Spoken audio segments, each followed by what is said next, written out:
Hey everyone, welcome to the channel. Enewtabie here, and today we're going to take a look at the retro version of David Crazy Legs Thomas. We got this in the Night Force version, I think, with the Dragonfly. So excited to get this in like the original colors and retro. Comes with basically the same stuff, I believe, but in the red and gray, and we got some brown straps here. So would have been cool to actually have a parachute. That would have been nice, kind of like the Halo. I still need to get another Halo pilot because I think that's one of the better of those legacy type figures. And that parachute really looks good. So yeah, it would have been nice to have it here, but we got some of the same things, so we'll take it out of the packaging. Got the digitized burst here on the back instead of the old school burst. Yep, like that. Flip it around the back. You got your cord. Crazy Legs has a penchant for humming classical music, and there's no sweeter sound when you're pinned down by enemy fire and he comes to haul your rear to safety. Assault Trooper, Infantry, Parachute Rigger, and then birthplace is Fort Dodge, Iowa. Okay. So we've done reviews on Crimson Guard, which I thought was a good figure. Zap, great figure. And then now Crazy Legs. So we'll see. You know, kind of already had him, so should kind of be same. I thought it was a fine figure. Doing it in Night Force was maybe a weird choice, but you know, I think it's fine. Go ahead and mention, you know, my thoughts on the news. Lenny leaving G.I. Joe. No, I don't think it's the end. If your brand and your line is dependent on one person to operate, then you're not very strong to begin with, and you wouldn't be running. You wouldn't make it anyway. So I don't. You know, does it hurt them? Probably. But, you know, as I have learned many times over my long career, everybody's replaceable. And you just have to find good people. You get them trained up, and they can do the job. So, you know, it is what it is. Good for him. He wants to do stuff he wants to do. Don't know the dude. That's stuff I don't really care about. I know a lot of people like to interview the creators and all that stuff, and I just don't care, honestly. I don't. I mean, you know, it's their job to work, make, and produce, and they do a good job. But I just don't have any familiarity with you. You know, I don't know anything about that stuff. I buy stuff that I enjoy, and you know, that's the way I look at it. But yeah, good for him, and I think the line will continue on. You know, there's plenty of people out in the world that have experience, so you know, we'll see how it goes. But you also have to think that like when they're making stuff, like they're like a couple of years ahead now in the production cycle, so they're like 2 or 3 years out anyway. So it's not like, oh, he leaves and the line will just end today. That's not going to happen. But yeah, all right. So I had to chime about that because I know people were talking about it a lot. So that's my thoughts anyway. But yeah, here it is, Crazy Legs. Let's open up. Let's take a look at the figure. See what it's all about. All right, my stand. I like the stands. I'm a fan of the stands. Glossy stand looks good. We've got his backpack here, parachute backpack. See the straps there, molded in like desert tan. Straight peg, not a fan of that. We'll see how that works. Not a fan. We got a knife, black knife. I think we've kind of seen this before.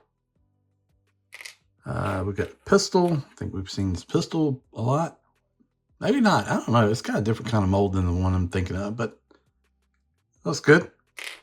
It's got his helmet here, squished into plastic, but got a red helmet here, Peltors on there, or Walkers, or whatever. You got the battery pack. Back, you got chin strap, and that's pretty much it. We got some goggles, which I'm not a fan of their goggles ever, but got kind of a green tint here. And what else we got? Is that it? Okay, then we got what's basically kind of like a striker, 10 millimeter. We got folding stock here. Weirdly, we got a front sight up high, kind of in line with your holographic on a riser, which I know everybody runs risers like high over bore nowadays, but still, this is being up in the way. And then you got your magazine here, comes out.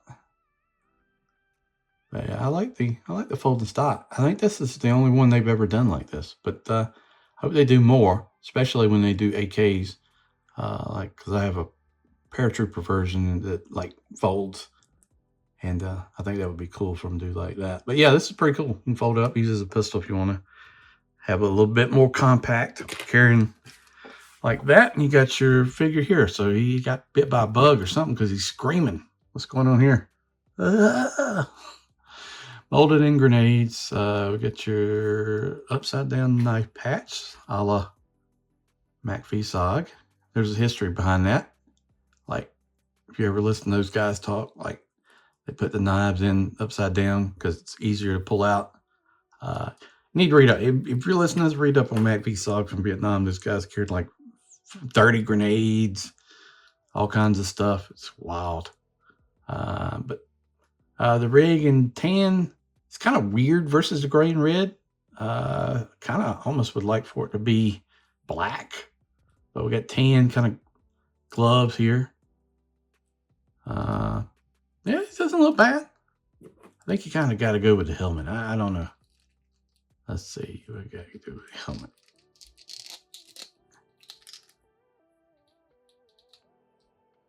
Get it. Trying to do this by looking through the camera. Now let's look off to the side here. There we go. All right. So this guy looks like more like a flight deck guy now. And parachute. Let's see how this goes, because you know how their straight in pig backpacks go. And I don't know. Man, look at that. It ain't going anywhere. It's just, I don't know, man. I'm just not a fan of the way they do that in general. I hate it. You can put those on, and then I'm not going to do that though, because these things, I'm just not a fan. Just not a fan. But yeah, standard articulation of this guy. He can look down. He can look, he can look up really good. Okay. You don't really see that a lot in this line. Then you have to look up a whole lot, but he can. Nice neck movement there. Butterfly, you got double elbows, bicep rotation. You got the kind of abdominal crunch. You don't see that often. Waist rotation, leg up, leg back, drop down hip. Thigh cut, double knees. Blouse boots with the boot rotation, and then the rocker. So we got, I mean, it's a good looking figure. Don't get me wrong. I mean, I think, you know, I think it makes sense. You know, I like the figure in general. I don't care about the goggles, but I think it looks pretty good overall. Glad to have it, you know. Never a fan of their backpacks. Parachute would have been cool, but overall, pretty neat figure. Glad to have it. It looks like we're going to get a lot more Joes hitting like all over the summer, so stay tuned for that. That's going to be interesting to see how they hit. Been a lot of pre-orders out there. I've ordered everything, so it will be interesting to see how the stuff comes in. Yeah, this guy don't want to get on the pegs too well, so we'll have to play around with that. But there it is, retro version of Crazy Legs. Let me know in the comments what you think. Did you pick this guy up? And what do you think of the figure in general? Thank you for watching. Please like, share, subscribe, become a member, all that good stuff. Helps the channel. And I really, really would appreciate it. Thank you for watching. See you down the road.